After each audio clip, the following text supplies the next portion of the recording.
La Confesión de Fe de Westminster habla de 3 niveles de claridad en la Biblia.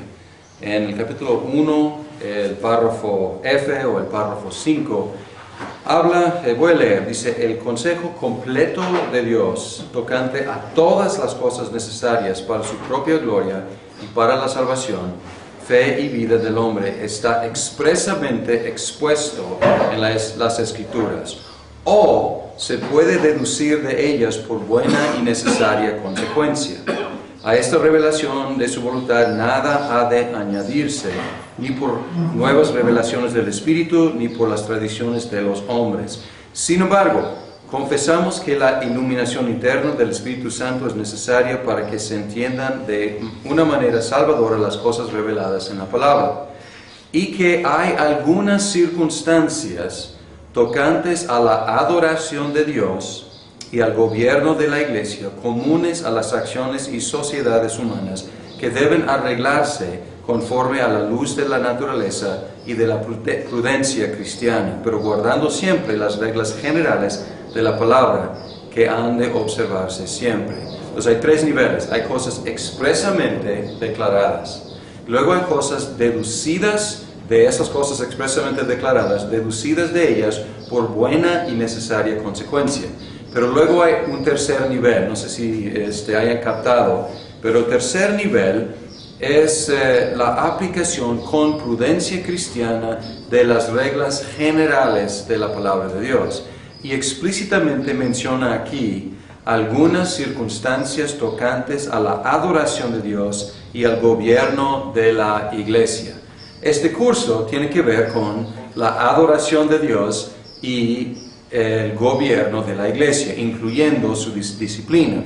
Y aquí Westminster admite abiertamente que algunos de estos son cuestiones de principios aplicados, no son expresamente declaradas. Y obviamente Westminster tuvieron el problema de tener ahí mayoría presbiterianos y algunos pocos independientes, congregacionalistas. Entonces no pudieron declarar con la misma firmeza la deidad de Cristo y ciertos detalles acerca de la disciplina en la Iglesia. Sin embargo, es un ejercicio en aplicar los principios generales. Pero podemos admitir que muchas de las cosas que vamos a estar exponiendo no tienen el mismo nivel de seguridad que las doctrinas que hemos estudiado, digamos, en credos y confesiones. Algunos aspectos del gobierno de la Iglesia podemos decir que pertenecen a la primera categoría, son expresamente declaradas. Por ejemplo, vamos a ver repetidas veces que Cristo es la única cabeza de la Iglesia. Ahora, ¿esto es un principio general o es algo expresamente declarado en la Biblia? Pues claro, es expresamente declarado. Entonces, es de la primera categoría. Hay otras cosas que vamos a estar estudiando que están en la segunda categoría. No están expresamente declaradas, pero ahí están deducibles de las cosas expresadas. Y luego hay otras cosas que son casi arbitrarios, que tienen que ver con la aplicación de principios bíblicos a nuestra cultura, a nuestro tiempo, a nuestro contexto, y pueden cambiar de una iglesia a otra iglesia sin ningún problema. Entonces vamos a tratar de distinguir entre los principios, o más bien las cosas expresamente declaradas que no son negociables, y las cosas que realmente son cuestiones casi arbitrarias o por lo menos culturales, contextuales. Podemos decir que el presbiterianismo nunca dice la Biblia, pues el gobierno correcto de la Iglesia es presbiteriano. Sin embargo, deducimos por buena y necesaria consecuencia que, pues viendo el ejemplo de la Iglesia, que es una Iglesia presbiteriana. Pero ¿en qué momento habla de consistorios, presbiterios, sínodos y asamblea general? Pues tenemos la idea de un presbiterio, un colegio de ancianos, pero ¿en qué momento dice que debe reunirse cada mes? su localidad y luego cada 2 años. O sea, hay muchos detalles ahí que realmente son casi arbitrarios, pero no de poca importancia en el manejo de la iglesia. Bien, el resultado es que tenemos unos manuales de procedimientos con una mezcla de estos detalles y principios. Algunos no son negociables y otros podemos decir que realmente esto podría ser mejorado. Y a través de las décadas estos libros han cambiado. Estas versiones son las más nuevas, pero estas versiones reemplazan versiones anteriores que reemplazan versiones anteriores a ellas. Y entonces estas son obras en proceso, bajo construcción. ¿Por qué son importantes? Los oficiales de la iglesia, y muchos de ustedes o son o quieren ser oficiales en la iglesia, algunos ya han sido elegidos para ser oficiales, otros aspiran a ser pastores en la iglesia. Los oficiales de la iglesia tienen que conocer bien estos principios y los procedimientos para mantener el buen orden. En las promesas que hacen, algunos de ustedes ya hicieron, y en las promesas que algunos de ustedes harán en el futuro, cuando sean ordenados o instalados, prometen someterse a estos procedimientos. Son documentos muy imperfectos. No es lo mismo someterse a estos documentos que declarar que la Biblia es palabra de Dios y la única regla infalible para la vida. Ni tampoco es al mismo nivel que adoptar sinceramente las enseñanzas de los símbolos doctrinales de la iglesia. Sin embargo, es una sumisión sincera y es una sumisión importante. Siendo oficiales en la iglesia, tendrán oportunidad de promover modificaciones en estos documentos. Pero quiero decir que es mejor seguir un proceso imperfecto que no seguir ninguno. O sea, es mejor tener un orden imperfecto y en proceso de ser perfeccionado que no tener ningún orden, que desgraciadamente es como muchas iglesias operan, sin ningún orden establecido y que normalmente caen en orden por dedocracia, por caprichos del líder o de los líderes más fuertes de la iglesia. Vamos a empezar hoy con una pequeña introducción a estos 3 documentos. Deben estar disponibles, no sé, los busqué hoy en la mañana y desaparecieron. Yo creo que deben ser muy populares, la gente está robándolos para tener algo interesante para leer a sus familias, algo así. Pero ahorita vamos a encontrarlos. Pero quiero mencionar 3.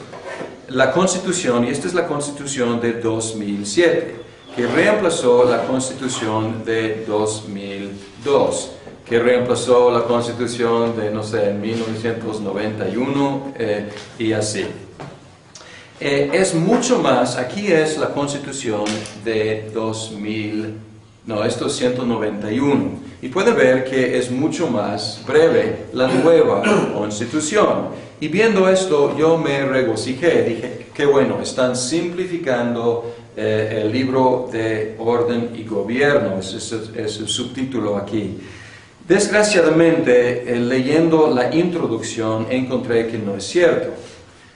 Dice aquí, en la introducción o el prefacio, que aquí eliminaron algunos aspectos que, aunque son importantes, pertenecen a lo que denominamos Manual de Procedimientos, Historia y Doctrina, que próximamente se estarán terminando. Entonces, solamente mudaron, o todavía no lo han hecho, más bien eliminaron, y ahora dejaron huecos, porque son cosas importantes, ellos admiten, pero no han hecho el nuevo libro, o no sé si sea nuevo libro o nuevos libros, Manual de Procedimientos, Historia. No, creo que es un solo libro, Procedimientos, Historia y Doctrina. Entonces van a producir otro libro y yo apuesto que va a ser más grande que o sea, los dos juntos, más grande que la Constitución anterior. Sin embargo, esto es muy muy accesible este libro, porque sí, la verdad simplificaron bastante la Constitución. Vamos a ver cómo salga el manual en su día. Cubre lo básico sobre los diferentes cuerpos eclesiásticos de la Iglesia Nacional Presbiteriana de México, que tiene mucho en común con todas las iglesias presbiterianas y las iglesias reformadas en su estructura. Entonces, este curso no solamente nos introduce los conceptos de esta denominación, sino algunos conceptos de todo el mundo reformado, hablando del consistorio, del presbiterio, del sínodo, de asamblea en general, de membresía, de ministros y todo eso. La disciplina es de 2002 y pueden ver que en este caso ha crecido. Esta es la versión de 1996 y ha crecido, parece que unas 5 veces o más en su tamaño. Por un lado es bueno porque la versión anterior solamente se enfocaba en la disciplina correctiva o judicial, y esta palabra disciplina es más amplia. Y la nueva versión reconoce que hay una disciplina administrativa. O sea, nos disciplinamos siguiendo procedimientos en la iglesia.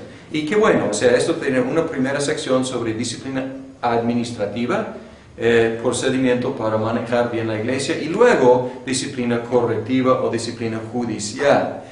Sin embargo, desgraciadamente, se introdujeron muchos elementos nuevos que no tienen ningún lugar en un manual eclesiástico, como son cosas más bien políticas, y no sé quién o quiénes hayan introducido estas cosas en un documento de la iglesia, pero mi opinión es que no tienen lugar aquí.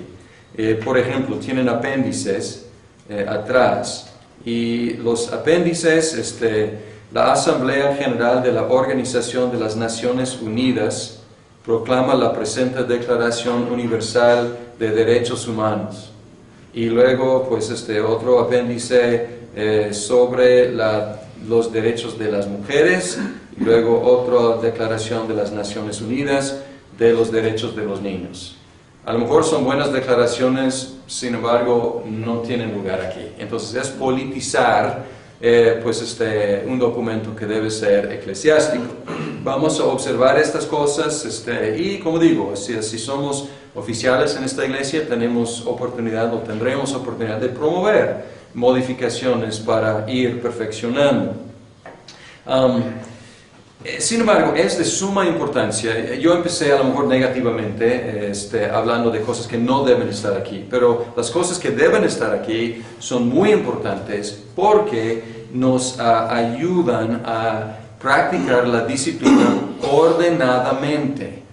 Y lo que he observado es que en la mayoría de las iglesias evangélicas la disciplina o no se practica o se practica caprichosamente. Y es de suma importancia que practiquemos la disciplina ordenadamente, porque según las confesiones reformadas, la disciplina bíblica es una de las marcas de la verdadera iglesia, y si no la estamos practicando, pues es cuestionable si seamos una verdadera iglesia. El libro de culto y liturgia es de 2000. Reemplazó otro libro de culto y de liturgia que no tiene fecha, pero pueden ver que pues en este caso también creció. Entonces vemos una tendencia aquí de crecer los libros. Lo que hace, en un sentido, es bueno que haya crecido, porque aquí está reconociendo que hay una variedad en el culto presbiteriano, que no todo es como anteriormente era. Cualquier iglesia era muy parecida a cualquier otra, no importando contexto cultural, social, etc. Y aquí está reconociendo que hay algunos modelos más contemporáneos que todavía quedan dentro de los principios reformados de la adoración. Entonces aquí es un reconocimiento, es una apertura más amplia. Básicamente es un libro de modelos de cultos que sean pues aceptables para la iglesia presbiteriana. Es un libro un poco curioso en cuanto a su autoridad, y yo encuentro aquí ambivalencia en el mismo libro y en los documentos de la iglesia. ¿Qué quiero decir con esto? Quiero decir que no parece tener el mismo nivel de autoridad que la Constitución y el libro de disciplina. Los oficiales, cuando hacen sus promesas, tienen que decir que se someten a la Constitución y la disciplina, pero no menciona, no sé por qué, si sea una omisión a propósito o no, pero no menciona el libro de culto y liturgia. Y además, en el mismo libro se presenta como sugerencia. Dice aquí, queremos ayudar y sugerir mejores formas de culto y liturgia a los miembros de la iglesia. Y luego, es en la página 8, dice, estas son ayudas, formas, recomendaciones, sugerencias y normas de orden para estructurar los cultos. Y luego otra vez en la página 14, es como muy modesto en su plan, dice, no tienen un carácter compulsorio, rígido y estereotipado, sino que son formas paradigmáticas o ejemplares que pueden guiar tanto a pastores, oficiales y miembros de la iglesia a estructurar los órdenes de culto de una manera seria y ordenada, pero a la vez vivida, gozosa y espiritual, que no trate tanto de que el adorador se sienta bien, sino que con gozo inusitado, con mente abierta y voluntad decidida, rindamos al Señor un culto verdadero y edificante. Entonces, el mismo libro dice que es una sugerencia, son guías. Sin embargo, en la Constitución, cuando menciona los 3 libros que son normativos, aquí menciona la Constitución, la disciplina y el libro de culto y liturgia. Entonces, ¿cómo vamos a resolver esta tensión? Pues podemos decir que es normativo este libro como sugerencia. Entonces, parece que no disfruta el mismo nivel de autoridad, pero ahí está, tiene normatividad en ser sugerencias pues muy fuertes, podemos decir. Sin embargo, hay ciertas partes de este libro que valen la pena, convienen seguir estrictamente, porque ahí tienen formas de cómo ordenar a los oficiales. Y nos conviene como denominación que todos los oficiales sean ordenados de la misma forma. Entonces hay ciertas fórmulas que realmente valen la pena seguir estrictamente. Bien, vamos a empezar hoy a hablar de la Constitución. Ya recibieron, antes de hablar de la Constitución, déjenme darles ya tienen la hoja que recibieron al entrar, que es la descripción de los procedimientos de este curso, y luego vamos a empezar a hablar de la Constitución misma. Tienen tareas semanales que están aquí. Para cada semana tienen lecturas que deben realizar antes de venir. Y cada semana habrá un examencito sobre esas lecturas. Si han leído esa sección, será muy fácil el examencito. Si no han hecho la lectura, será bastante difícil. Y tiene la ventaja en tener esto desplazado una semana. Por ejemplo, vamos a hablar hoy de títulos 1 y 2 de la Constitución. Y luego en 8 días habrán escuchado la enseñanza, habrán leído y presentarán el examencito. Al final habrá las conferencias, 8 sesiones de 2 horas de duración. A lo mejor no vamos a necesitar las 16 horas, vamos a ver cómo va el tiempo, pero seguiremos el calendario de lecturas, aunque quiero agregar aquí también, no solamente la información aquí, sino también sugerencias, pistas, consejos para el buen manejo de la Iglesia de Jesucristo. tratando de aplicar estos principios a la realidad y la actualidad. A la conclusión del curso habrá un examen final que cubrirá el contenido de los 3 cursos. Y este examen tendrá validez tanto en la Iglesia Cristo Redentor, aquí la sede, y también en el Presbiterio del Bajío, del cual soy ministro de Educación. Entonces, ya presentando y pasando este examen, los candidatos al Santo Ministerio habrán pasado ese aspecto de los requisitos ante el presbiterio. Bien.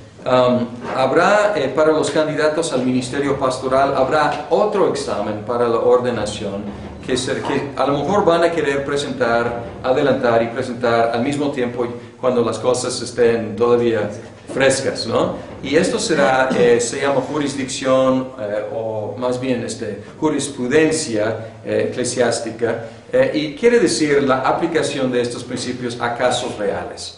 Entonces habrá 2 exámenes, una como el contenido de estos libros y luego el otro examen para algunos de ustedes que son candidatos al Santo Ministerio, que es sobre la aplicación.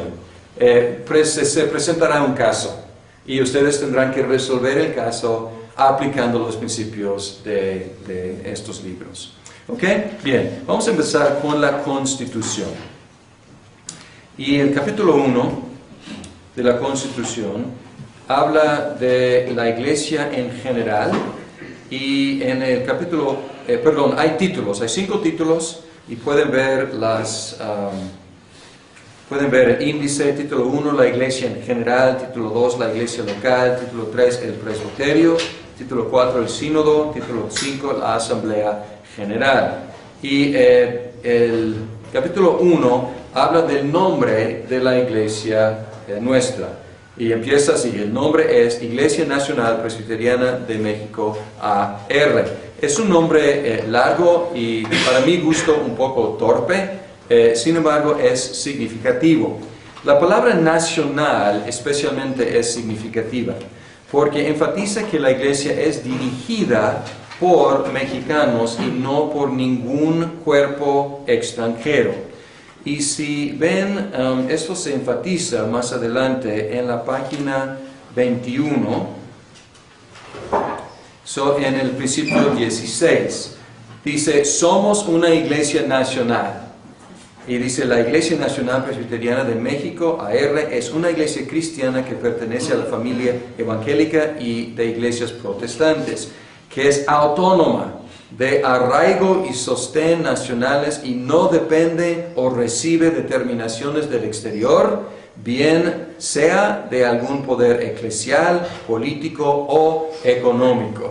Pues aquí esto es algo polémico, porque el testimonio de la iglesia en este contexto en México es muy importante que declare que es una iglesia nacional, que no sea una iglesia extranjera, porque muchas veces la mayoría acusa a los evangélicos de ser agentes extranjeros, lo cual es muy irónico, porque la mayoría pertenece a la iglesia católica, ¿qué? Romana. Entonces ellos declaran abiertamente que reciben indicaciones del extranjero. A contrario, la iglesia presbiteriana no, es una iglesia dirigida por mexicanos. La palabra presbiteriana nos identifica con todas las iglesias presbiterianas en el mundo y declara nuestra forma de gobierno. La frase problemática es de México, porque de significa pertenencia, y México no tiene oficialmente iglesias. O sea, hay iglesias que se reúnen en México y son permitidas, pero los Estados Unidos mexicanos no tienen una iglesia. Antes tenía y ya no tiene. Entonces esto es problemática.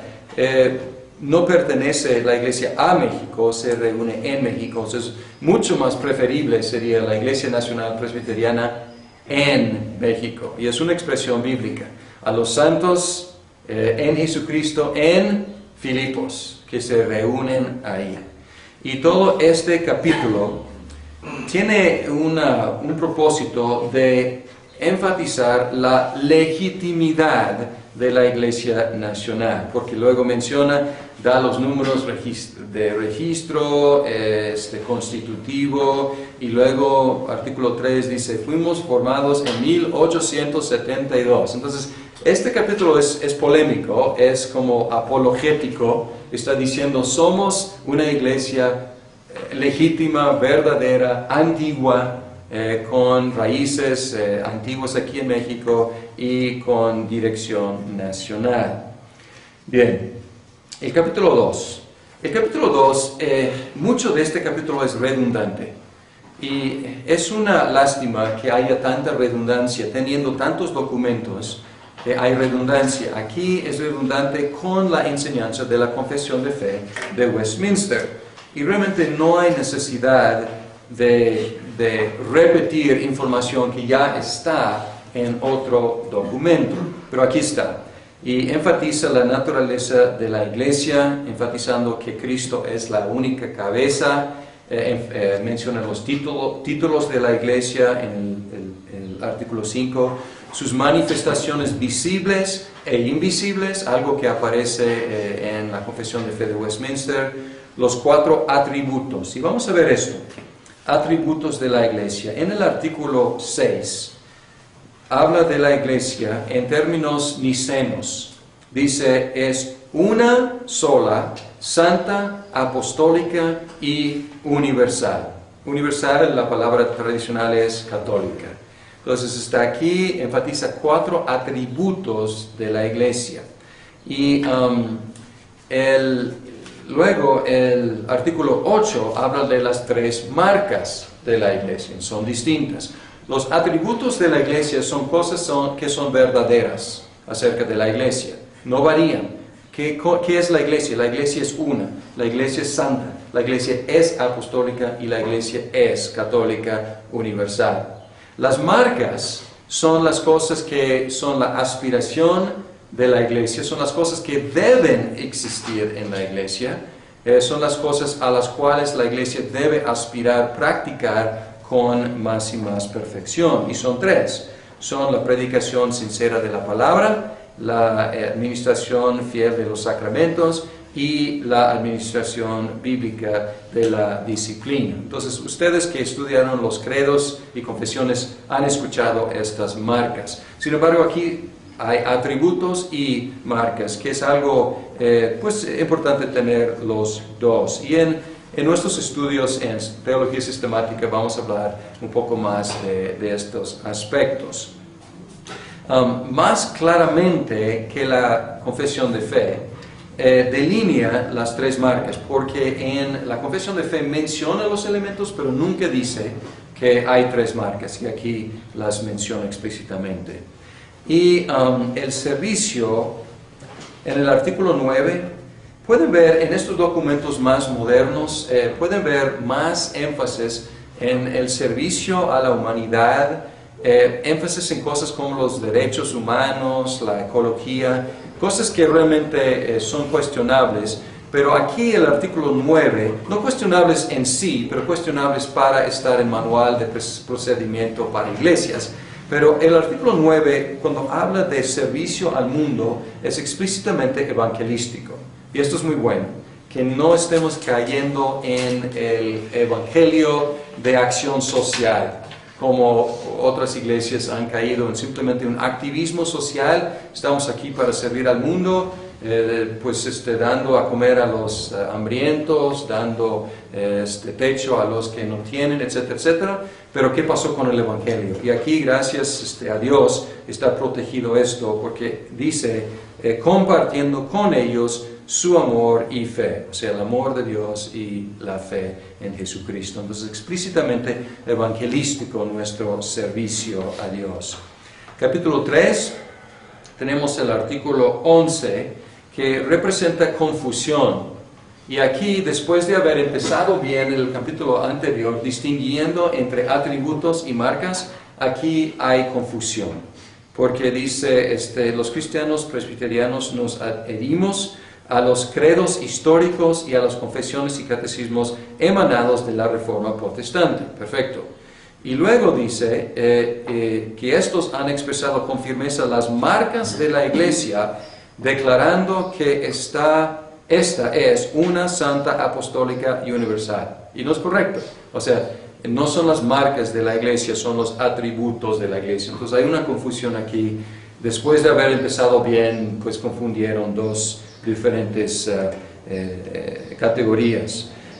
El mayor énfasis de este capítulo está en nuestra unidad con la iglesia universal y con la familia de iglesias reformadas. Otra vez, está tratando de demostrar que no somos una secta aislada, somos una iglesia verdadera en unión con la iglesia católica universal y en unión especial con todas las iglesias reformadas. El artículo 15 es importante porque aquí enfatiza que somos una iglesia confesional. Y yo he defendido la idea de que toda iglesia es confesional. Algunas iglesias que golpean la mesa y dicen que no tenemos confesión, tienen que tener alguna confesión. Sin embargo, aquí está abiertamente diciendo, somos una iglesia confesional y nosotros confesamos los credos históricos y las confesiones y catecismos reformados. Y hay una lista después. Pero esto es muy sano porque, pues, ¿qué cree la iglesia presbiteriana? Pues lean estos documentos, aquí está. O sea, aquí en esta lista de credos históricos y confesiones, ahí está. Entonces no hay duda en cuanto a lo que es nuestra teología. Entonces yo he dicho, o sea, somos evangélicos en un sentido de la palabra, pero no somos como muchos evangélicos porque somos una iglesia protestante confesional, histórica en nuestra confesión. El capítulo 4, en general, este capítulo repite o reenfatiza principios ya expresados en la confesión o expresados en la Constitución anteriormente o en otras partes. Entonces aquí hay algo de repetición y estas cosas podrían ser eliminados sin perder nada. Sin embargo, los candidatos deben conocer estos principios. O sea, el hecho de que mi opinión sea que deben ser eliminados o podrían ser, no significa que ustedes no tengan que conocerlos. Entonces, ¿cuáles son algunos principios generales de la iglesia? Pues principio 1, Dios trino y uno. Pues está ampliamente declarado en la confesión de fe. Entonces no tiene que estar aquí, pero obviamente tiene que saber que es uno de los principios.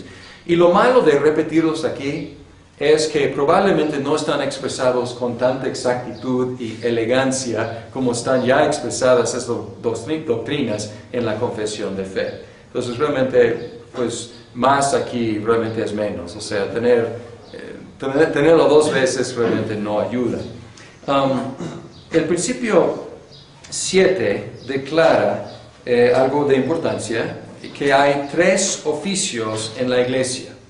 Y esto es algo de controversia entre los reformados.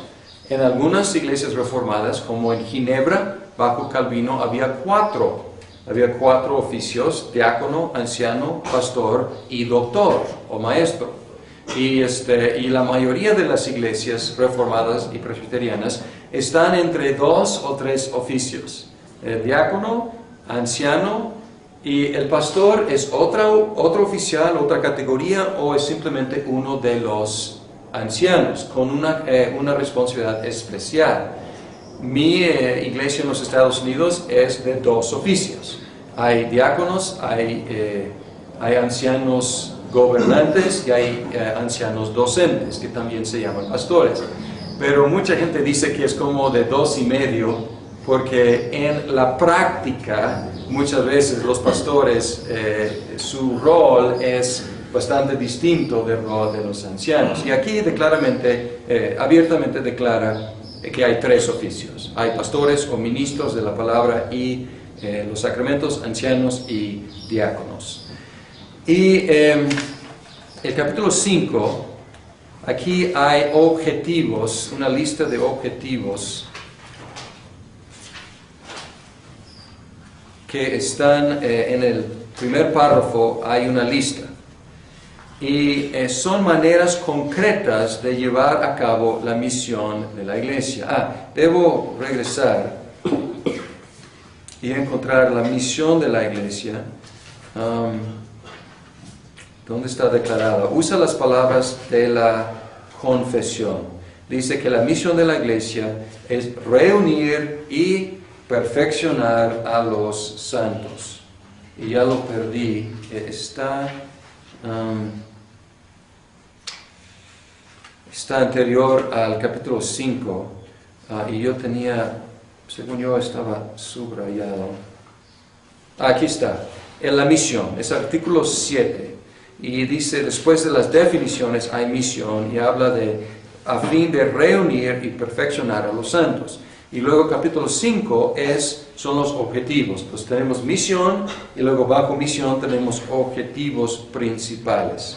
Y aquí tiene una lista: evangelizar, enseñar, adorar, crecer en la vida cristiana, promover la unidad, promover los derechos humanos, respetar la legalidad, promover el cuidado de la creación, ejercer nuestra ciudadanía, promover la superación ministerial, ejercer el orden y la disciplina en la familia de Dios, fortalecer a la familia. Y el resto del capítulo da definiciones y apoyos bíblicos para cada una de estas actividades. Hay 3 objetivos. Muchos de los objetivos son obvios. Si nuestra misión es reunir y perfeccionar a los santos, es obvio que una actividad debe ser evangelizar, ¿no es cierto? O sea, ¿cómo vamos a reunirlos si no salimos a evangelizarlos? Otra actividad obvia es enseñar. Si vamos a perfeccionar a los santos, la iglesia debe enseñar, ¿no es cierto? Y hay otras que son obvias. Hay 3 aquí que son problemáticas o problemáticos como objetivos, porque es difícil defender su inclusión en la actividad de la iglesia. A lo mejor podemos defender su inclusión como actividad de un cristiano, pero actividad de la iglesia como cuerpo es muy difícil. El objetivo 6 habla de promover los derechos humanos, algo muy de moda, y podemos decir que son fines nobles. Pero la pregunta es si es un fin de la iglesia, promover los derechos humanos. Y cuando leemos los textos que usan para promover los derechos humanos, son textos que tienen que ver con la compasión cristiana y la imparcialidad que practicamos en la iglesia. Y obviamente, o sea, la iglesia debe ser justa, debe practicar imparcialidad y compasión con los necesitados. Pero es un cuerpo que debe promover en el mundo, debe ser parte de nuestra misión, promover los derechos humanos. Pues es cuestionable, porque parece que es incluir activismo político en un objetivo de la iglesia. El artículo 8 parece expandir el trabajo de la iglesia para abarcar responsabilidades individuales o gubernamentales. 8 dice, promover el cuidado de la creación. Obviamente, o sea, como cristianos, la creación es buena y debemos promover su protección, practicando la conservación y buenas prácticas que pues contaminen lo mínimo, etc. Debemos tener una conciencia así, porque es bueno y somos los gobernantes de la tierra, debemos cuidar. Pero es parte de la misión de la iglesia practicar la ecología. Se me hace que realmente es mejor visto como responsabilidad de cada cristiano, no tanto como parte del ministerio de la iglesia. Y el artículo 9, otra vez, misma cosa, ejercer nuestra ciudadanía. Ahora, pregunta obvia, ¿quién puede ejercer ciudadanía? Un ciudadano, ¿no es cierto? O sea, un cuerpo no ejerce ciudadanía. Un ciudadano o los ciudadanos ejercen su ciudadanía. Entonces aquí otra vez está mezclando conceptos, introduciendo responsabilidades cristianas con responsabilidades de la iglesia. Y podemos distinguir entre responsabilidades individuales como cristianos y responsabilidades de la iglesia. Entonces hay que tener cuidado con no meter demasiadas cosas aquí.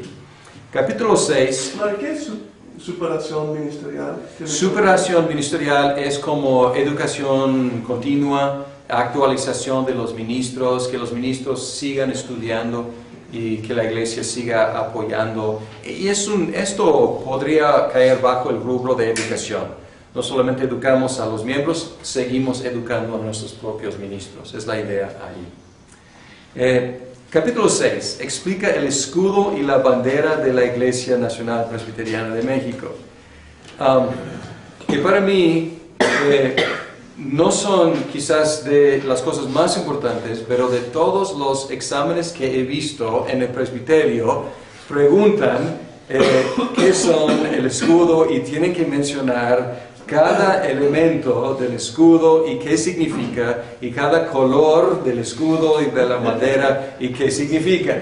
Para mí, los principios del presbiterianismo tienen mayor importancia, pero a algunos les advierto, si yo estoy aplicando el examen, no les voy a preguntar tanto qué significa cada aspecto de esto, pero alguien puede levantar la mano y preguntarles. Entonces tienen que estar listos para explicar esto.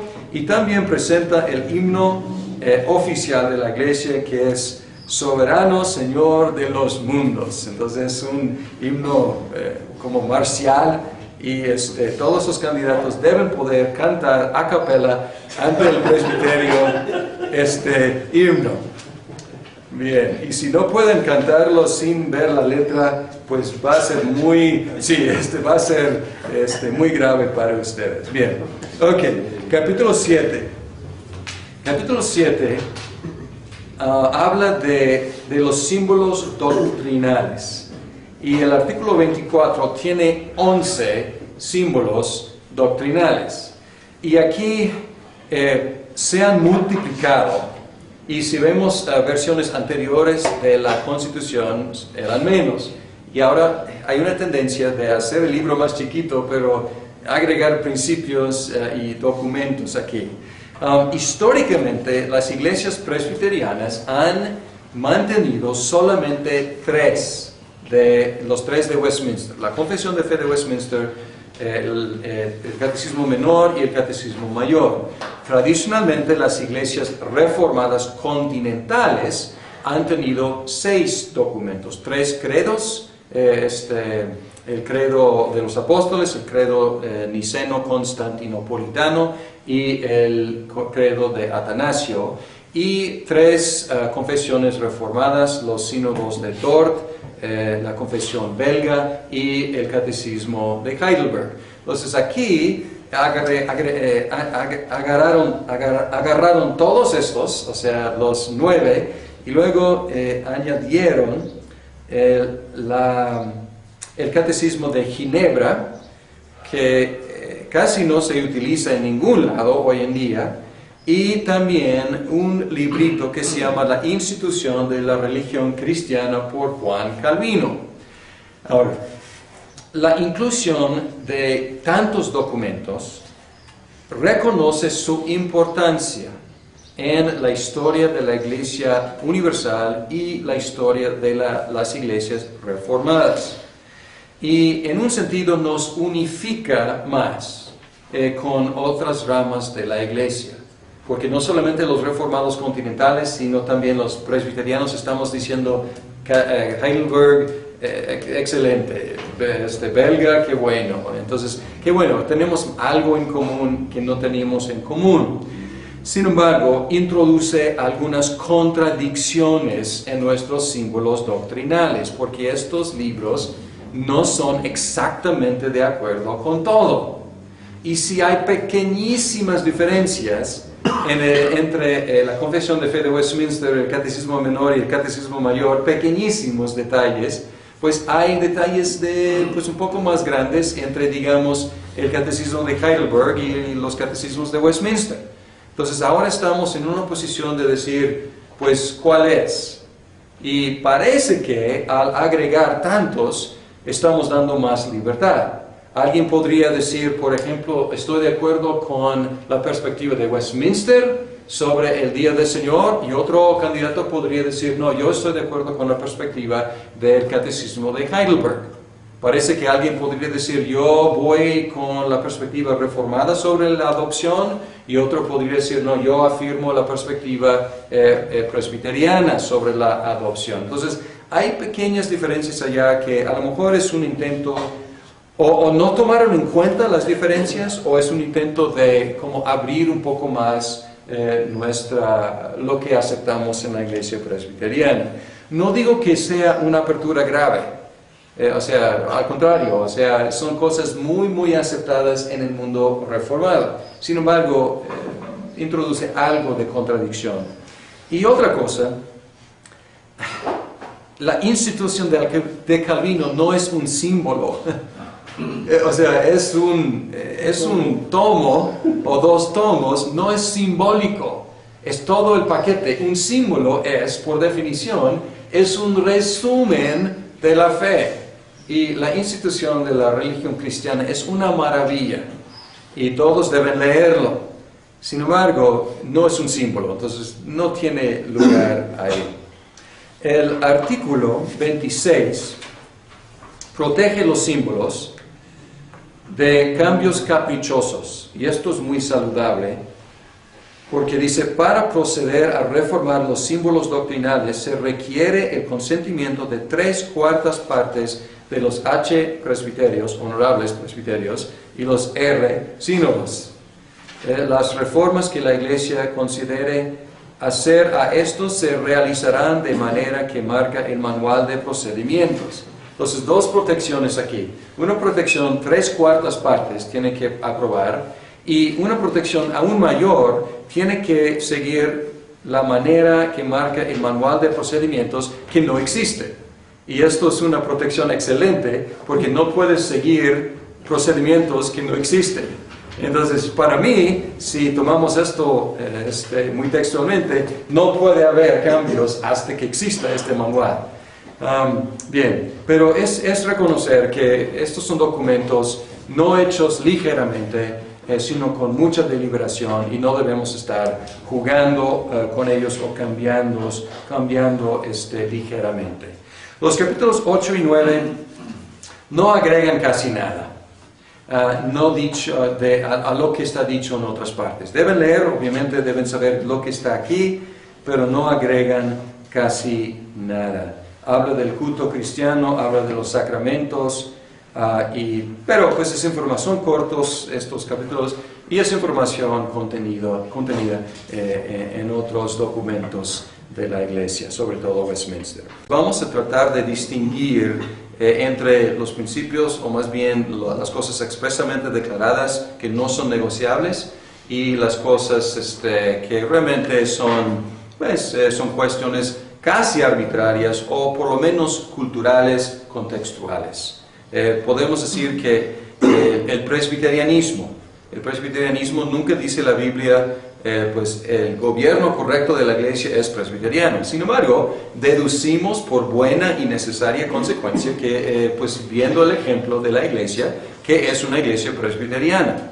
Pero ¿en qué momento habla de consistorios, presbiterios, sínodos y asamblea general? Pues tenemos la idea de un presbiterio, un colegio de ancianos, pero ¿en qué momento dice que debe reunirse cada mes en su localidad, y luego cada 2 años? Hay muchos detalles ahí que realmente son casi entiendan de una manera salvadora las cosas reveladas en la palabra. Y que hay algunas circunstancias tocantes a la adoración de Dios y al gobierno de la Iglesia, comunes a las acciones y sociedades humanas, que deben arreglarse conforme a la luz de la naturaleza y de la prudencia cristiana, pero guardando siempre las reglas generales de la palabra que han de observarse siempre. Entonces hay 3 niveles. Hay cosas expresamente declaradas, Luego hay cosas deducidas de esas cosas expresamente declaradas, deducidas de ellas por buena y necesaria consecuencia. Pero luego hay un tercer nivel, no sé si hayan captado, pero el tercer nivel es la aplicación con prudencia cristiana de las reglas generales de la palabra de Dios. Y explícitamente menciona aquí algunas circunstancias tocantes a la adoración de Dios y al gobierno del que hemos estudiado, digamos, en credos y confesiones. Algunos aspectos del gobierno de la iglesia podemos decir que pertenecen a la primera categoría, son expresamente declaradas. Por ejemplo, vamos a ver repetidas veces que Cristo es la única cabeza de la iglesia. Ahora, ¿esto es un principio general o es algo expresamente declarado en la Biblia? Pues claro, es expresamente declarado. Entonces, es de la primera categoría. Hay otras cosas que vamos a estar estudiando que están en la segunda categoría. No están expresamente declaradas, pero ahí están deducibles de las cosas expresadas. Y luego hay otras cosas que son casi arbitrarios, que tienen que ver con la aplicación de principios bíblicos a nuestra cultura, a nuestro tiempo, a nuestro contexto, y pueden cambiar de una iglesia a otra iglesia sin ningún problema. Entonces, la iglesia. Este curso tiene que ver con la adoración de Dios y el gobierno de la iglesia, incluyendo su disciplina.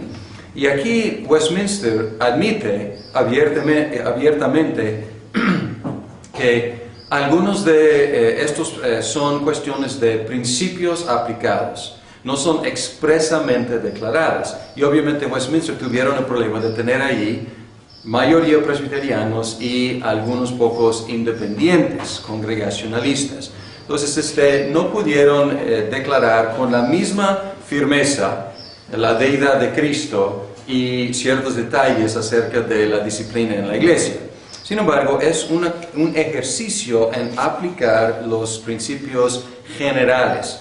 Pero podemos admitir que muchas de las cosas que vamos a estar exponiendo no tienen el mismo nivel de seguridad que las doctrinas.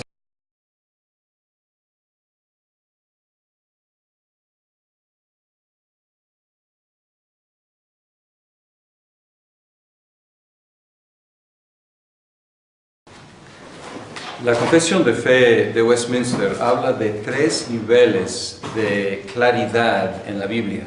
En el capítulo 1, el párrafo F o el párrafo 5, habla, voy a leer, dice: el consejo completo de Dios tocante a todas las cosas necesarias para su propia gloria y para la salvación, fe y vida del hombre está expresamente expuesto en las Escrituras, o se puede deducir de ellas por buena y necesaria consecuencia. A esta revelación de su voluntad nada ha de añadirse, ni por nuevas revelaciones del Espíritu, ni por las tradiciones de los hombres. Sin embargo, confesamos que la iluminación interna del Espíritu Santo es necesaria para que se